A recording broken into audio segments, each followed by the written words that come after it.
చూసావా అక్క, మన కుటుంబానికి ఏదో దృష్టి తగిలినట్టుంది.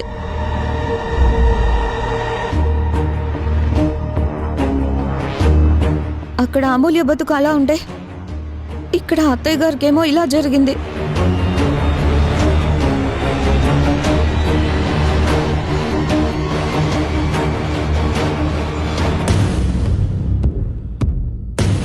మిస్టర్ శ్రీరామ్, ఒసే సీత, నన్ను మా డాడీని మీరు కావాలనే టెన్షన్ పెట్టారు. మా డాడీకి కాంట్రాక్ట్ రాకూడదని ఆదిత్యతో కలిసి మీరే అలా ప్లాన్ చేసి ఉంటారు. అందుకే టిట్ ఫర్ టాట్ అన్నట్టు నేను ఇలా కౌంటర్ ప్లాన్ చేశాను. అక్కడ నేను ఏడిస్తే ఇప్పుడు మీరు ఏడుస్తున్నారు. అత్తమ్మా, మీరు కింద పడిపోయినప్పుడు ఇంట్లో ఎవరు లేరా? మీరు ఒక్కరే ఉన్నారా?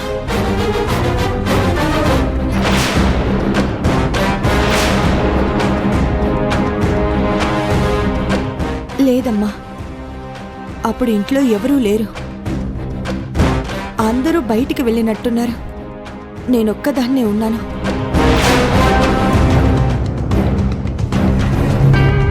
పైనుంచి కిందకి దిగుతుంటే ఒక్కసారిగా ఒళ్ళు తూలినట్టయింది.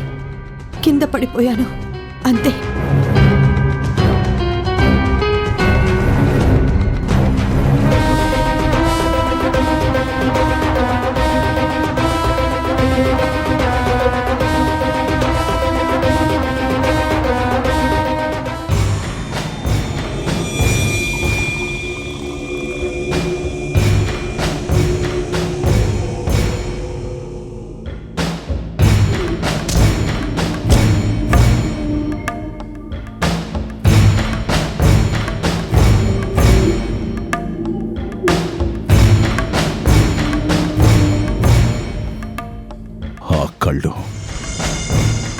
ఆ కళ్ళు ఖచ్చితంగా ఆదిత్య గాడివే. వాడే కావాలని నాకీ గత్తి పట్టించాడు. చ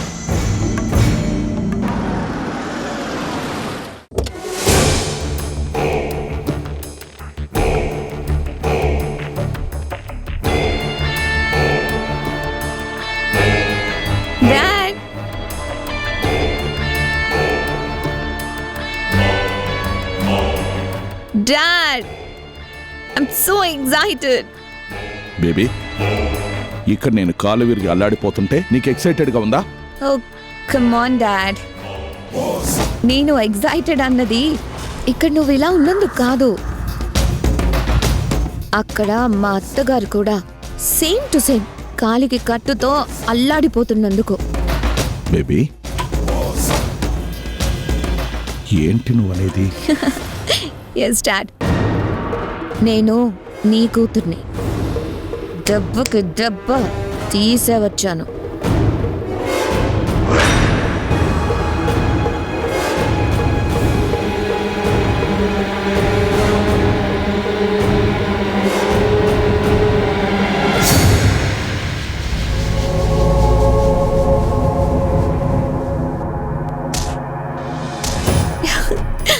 డాడ్, ఇక్కడ నీ కాలికి కట్టు, అక్కడ మా అత్తగారికి కాలికి కట్టు. పర్ఫెక్ట్ గా అకౌంట్ టాలీ అయిపోయింది. లేదు బేబీ, ఆ కుటుంబానికి ఆ మాత్రం పనిష్మెంట్ చాలదు. ఆ శ్రీరామ్ సీత కలిసే ఆ ఆదిత్యని రెచ్చగొట్టి నాకు ఈ గతిని పట్టించారు.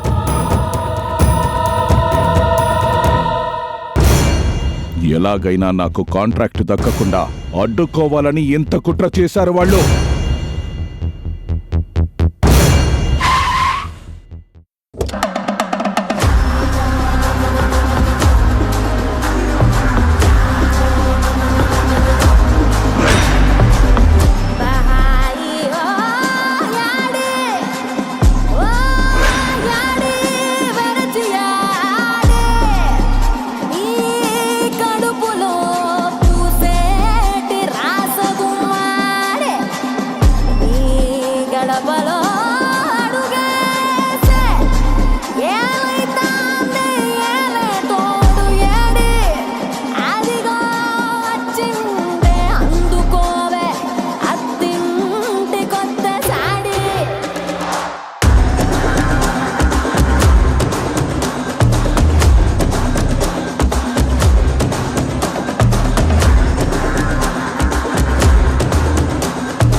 బాబాయ్. అయ్యయ్యో బాబాయ్, సింహంలో ఉండే మీరు ఇలా ఉష్ణ పక్షిలా ఉన్నారేంటి? తీసుకోండి.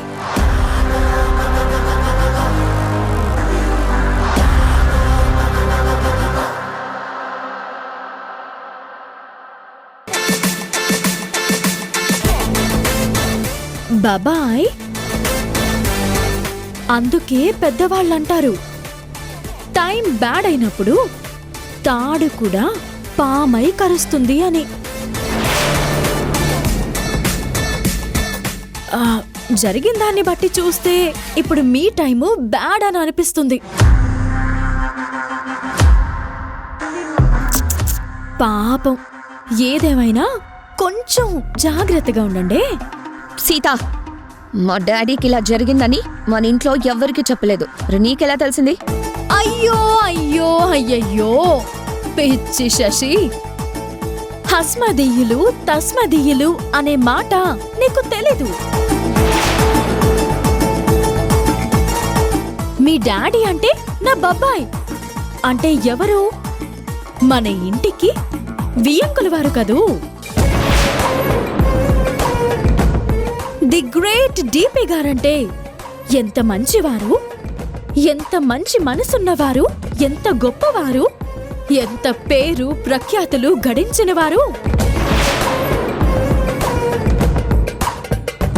అలాంటి వాళ్ళకి ఏం జరిగినా కావాల్సిన వాళ్ళకి ఇట్టే తెలిసిపోతుంది కదా. ఏం బాబాయ్, నేను చెప్పింది కరెక్టేనా? అంటే నీకు సిక్స్త్ సెన్స్ చెప్పిందన్నమాట. అన్న మాటేంటి, ఉన్న మాటే శశి. ఇక్కడ ఏం జరిగిందో నా సిక్స్త్ సెన్స్ మొత్తం చెప్పేసింది.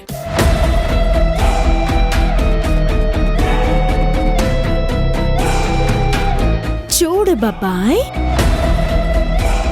ఆ పైవాడున్నాడే, వాడు అన్నీ అబ్జర్వ్ చేస్తుంటాడు. మనం ఎవరికైనా ఒక్క నష్టం కలిగిస్తే మనకి 1+1 ఆఫర్ లాగా 2 నష్టాలు జరిగేలా చేస్తాడు. అందుకే మీ మైండ్ని ఎప్పుడూ కూల్గా ఉంచుకోవడానికి ట్రై చేయండి. స్ట్రెస్ ఎక్కువైతే ఇదిగో ఇలాగే మందు కొడుతూ డిప్రెస్ అవుతూ ఉండాల్సి వస్తుంది. I wish you early recovery బాబాయ్. శశి, మీ డాడా జాగ్రత్త. ఉంటాను, బాయ్.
సీత, మా డాడీకి అలా జరగడానికి కారణం ఎవరో నాకు తెలియదని నువ్వు అనుకుంటున్నావా?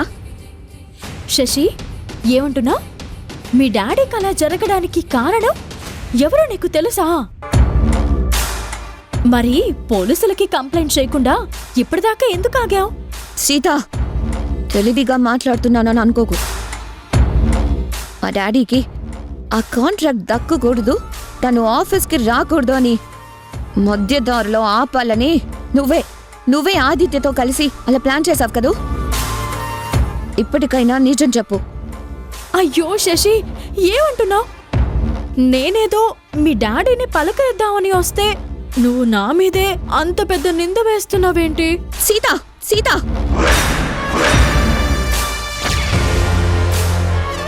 ఇప్పటికైనా మన ఇద్దరం ఓపెన్ గా మాట్లాడుకుందాం. ఆ, ఏమంటున్నావు శశి? కొంతమందిలాగా నాకు నటించడం రాదు. అడ్డదారిలో ప్లాన్లు చేయడం అంతకన్నా తెలీదు. Enough Sita, enough.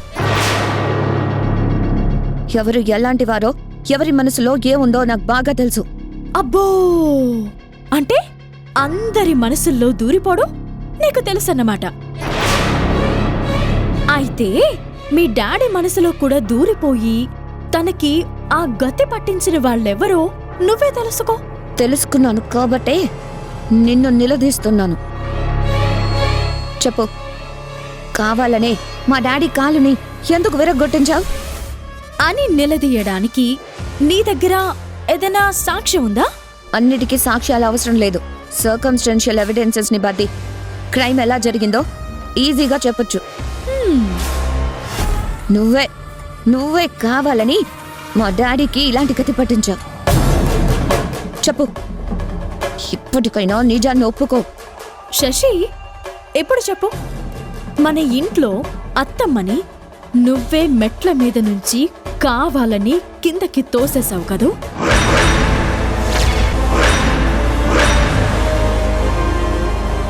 సీత, ఏం మాట్లాడుతున్నావు? నా ప్రశ్న కూడా అదే. నువ్వేం మాట్లాడుతున్నావు? Stop it. దానికి దీనికి సంబంధం ఏంటి? సంబంధం ఉంది శశి. ఒక్క మాట గుర్తుపెట్టుకో, ఆ ఊరికి ఈ ఊరెంత దూరమో ఈ ఊరికి కూడా ఆ ఊరు అంతే దూరం.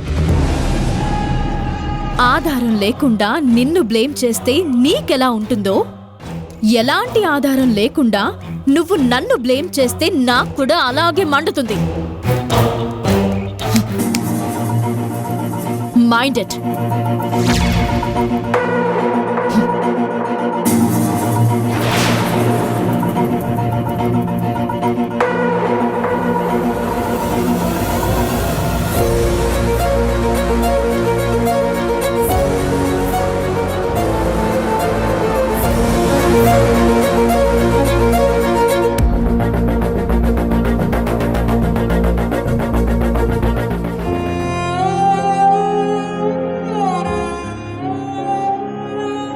పాపం, అమ్మకెలా ఉందో ఏంటో.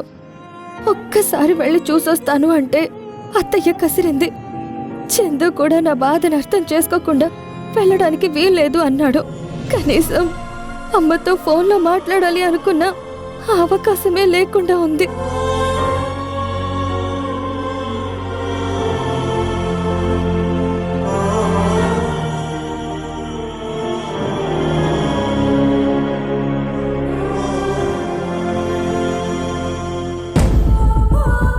చందు ఫోన్ ఇక్కడే ఉంది. ఎవరూ చూడకుండా ఒక్కసారి అమ్మకి ఫోన్ చేసి ఎలా ఉందో కనుక్కుంటాను.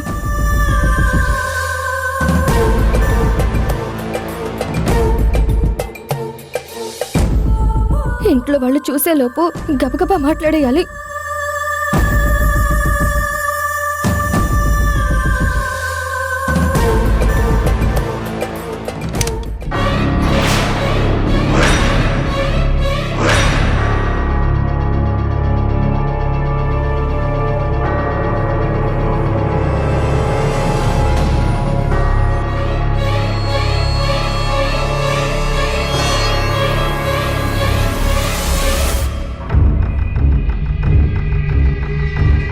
ఏంటి, నా పర్మిషన్ లేకుండా నా ఫోన్ని టచ్ చేస్తావా? దొంగతనంగా గదిలోకొచ్చి తలుపులేసుకుని సీక్రెట్గా కాల్ చేసి మాట్లాడాలని ట్రై చేస్తావా? ఎవడే వీడు? అడిగేది నిన్నే.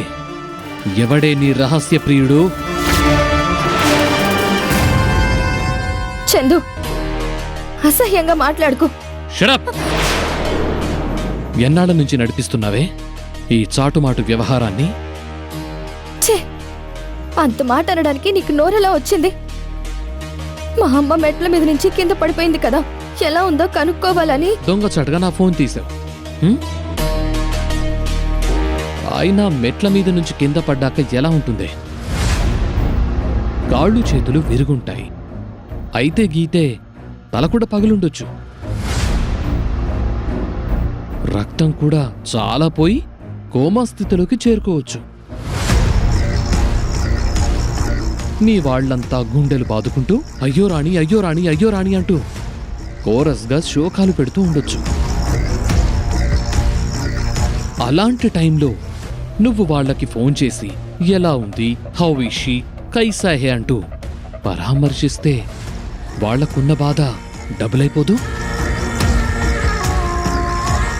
అసలే మీ తాతయ్య ఓల్డీ కదా, ఆ ముసలిగుండె టిక్కు టిక్కుమని కొట్టుకోకుండా సడన్ గా ఆగిపోదు? చందు, అలా మాట్లాడొద్దు ప్లీజ్. అరే, నేను మాట్లాడకపోతే మాత్రం అక్కడ జరిగేది కాగుతుందా? కక్కులు చావులు చెప్పకుండానే వస్తాయంటారు కదా.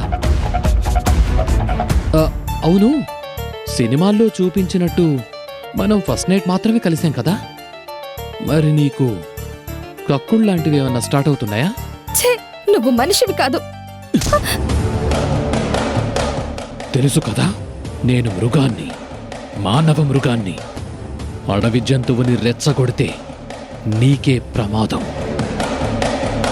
ఇంకొకసారి రిపీట్ చేస్తే మాటల్లేవు, మాట్లాడుకోవడాలు లేవు,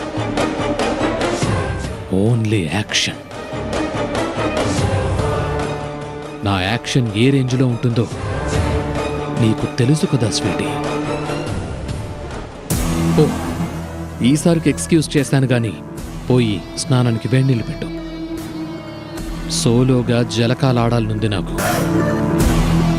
ఇంకా చూస్తావేంటే? పోవే.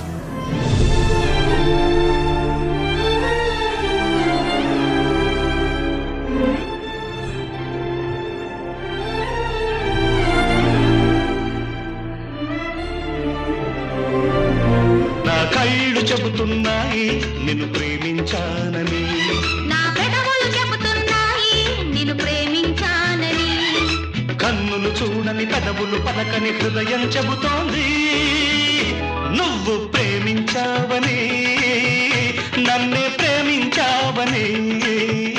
నువ్వు ప్రేమించావని, నన్నే ప్రేమించావని, నా కళ్ళు చెబుతున్నాయి నిన్ను ప్రేమించానని. శైలు, మంచి పాట వస్తుంటే ఎందుకమ్మా ఆఫ్ చేసావు? ఎప్పటిదో పాత పాట ఎందుకు డాడీ? సరికొత్త నాటకం కళ్ళ ముందే జరుగుతుంది కదా. శైలు, నాటకం ఏంటమ్మా? ఆ ప్రశ్న నన్ను కాదు, అదిగో మీ మెకానిక్ తన్నే అడగండి. మేడం, మీరేమంటున్నారు? అబ్బా, ఏం నటిస్తున్నావు బాబు? డాడ్, ఈ ఆదిత్య మామూలోడు కాదు. అవునమ్మా, మంచి మెకానిక్, కష్టపడే మనస్తత్వం ఉన్నవాడు. అంతేకాదు, నాటకాలు కూడా బాగా ఆడతాడు. శైలు, ఇందాకటి నుంచి తన నాటకాలు ఆడుతున్నాడు అంటున్నావేంటి? ఏం జరిగింది? ఏం జరిగిందా? నేను మా ఫ్రెండ్స్ ఇవాళ ఒక పెద్ద రెస్టారెంట్కి వెళ్ళాం. ఓ, మన ఆదిత్య కూడా అక్కడికి వచ్చాడా? ఆ, వచ్చాడు. మెకానిక్ లా కాదు, ఓ బిగ్ షాట్ లా వచ్చాడు.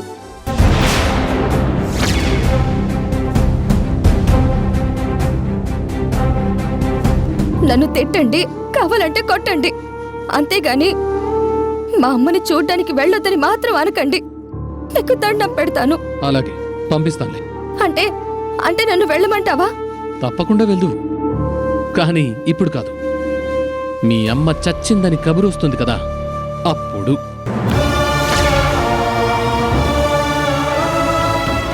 ఆవిడగారి శవం మీద పడి బోరున ఏడవడానికి అప్పుడు పంపిస్తాను.